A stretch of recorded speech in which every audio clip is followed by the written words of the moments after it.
ونعلم يا إخوة، هذه قضية مهمة جدا، أن إجماع السلف حجة. يعني إذا جاءك إجماع السلف إن عرفت الدليل فهذا نور على نور، وإن لم تعرف الدليل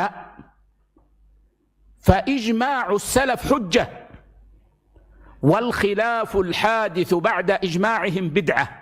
هذه القاعدة، إجماع السلف حجة. وذلك بعض إخواننا يخطئ ويقول أنا أبحث عن الدليل، وإذا لم أجد دليلا فإني أسكت.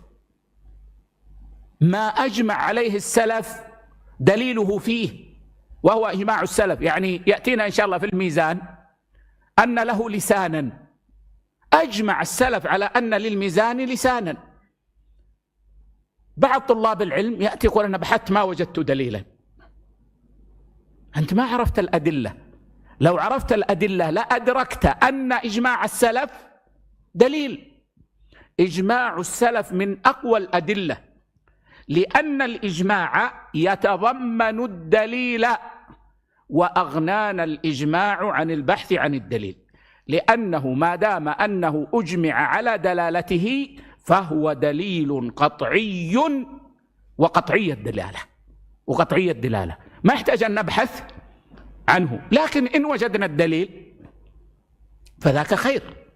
وهذه قضية يا أخوة مهمة جدا في التعامل مع كلام السلف.